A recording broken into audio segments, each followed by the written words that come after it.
ଲୋକମାନେ ସାପକୁ ବହୁତ ଭୟ କରନ୍ତି।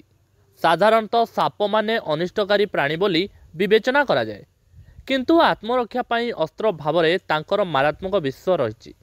ତେଣୁ ସାପମାନେ ବିପଜ୍ଜନକ ପ୍ରାଣୀ ବୋଲି କୁହାଯାଏ। ଲୋକଙ୍କ ମଧ୍ୟରେ ସାପ ଭୟ ବଢ଼ାଏ। ସମସ୍ତେ ସାପଠାରୁ ଦୂରରେ ରହିବାକୁ ଚାହାନ୍ତି।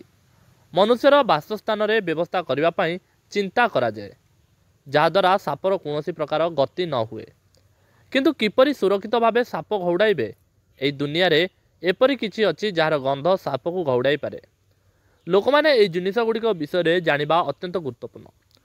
ଆସନ୍ତୁ ଜାଣିବା ଏହିପରି ଗୋଟିଏ ଜିନିଷ ଯାହାର ଗନ୍ଧ ସାପକୁ ଘଉଡ଼ାଇବାରେ ପ୍ରଭାବଶାଳୀ।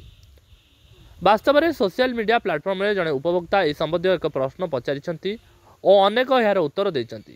କ'ଣ କହିଛନ୍ତି ଆସନ୍ତୁ ଜାଣିବା। ନିର୍ମଳା ଠାକୁର ନାମକ ଜଣେ ଉପଭୋକ୍ତା କହିଛନ୍ତି, ଦୁର୍ଗ ନାମକ ଏକ ପାଉଡର ଅଛି। ଏହି ପାଉଡରର ଗନ୍ଧ ସାପକୁ ଆସିବାକୁ ଦିଏ ନାହିଁ।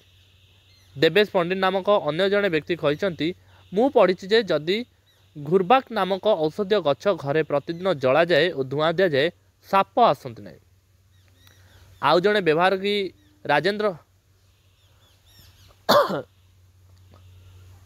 ବ୍ୟବହାରୀ ରାଜେନ୍ଦ୍ର କୁମାର କହିଛନ୍ତି ଯେ ସାପମାନେ କିରୋସିନ ଗନ୍ଧକୁ ସହିପାରିବେ ନାହିଁ ଓ ଏହା ନିକଟକୁ ଆସିବେ ନାହିଁ।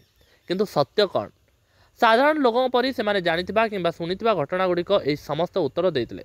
କିନ୍ତୁ ଆସନ୍ତୁ ଦେଖିବା ଏହି ବିଷୟରେ ନିର୍ଭରଯୋଗ୍ୟ ଉତ୍ସଗୁଡ଼ିକ କ'ଣ କୁହନ୍ତି। ପ୍ରାଣୀ ଉଦ୍ୟାନର ୱେବସାଇଟ୍ 14ଟି ଜିନିଷ ତାଲିକାଭୁକ୍ତ ରହିଛି ଯାହା ସାପମାନେ ଗନ୍ଧ ପାଇଲେ ସେମାନେ ପଳାନ୍ତି। ଏଗୁଡ଼ିକ ମଧ୍ୟରେ ମୁଖ୍ୟ ହେଉଛି ରସୁଣ ଓ ପିଆଜ।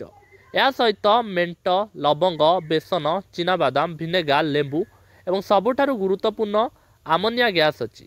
ବେଳେବେଳେ ସାପମାନେ ଧୂଆଁ ଦ୍ୱାରା ମଧ୍ୟ ପ୍ରଭାବିତ ହୁଅନ୍ତି। ତାହା ହେଉଛି ଏହାକୁ ଧୂଆଁ ଦ୍ୱାରା ମଧ୍ୟ ତଡ଼ି ଦିଆଯାଇପାରେ। ସାପମାନେ ଏହିସବୁ ଜିନିଷ ଗନ୍ଧକୁ ଅତି ଅଦ୍ଭୁତ ମନେ କରନ୍ତି, ତେଣୁ ସେମାନେ ଏଥିରୁ ଦୂରେଇ ଯିବାକୁ ଚେଷ୍ଟା କରନ୍ତି। ଏହି ଜିନିଷଗୁଡ଼ିକ ଘରେ ରଖିବା ସାପକୁ ଦୂରେଇ ରଖିବା।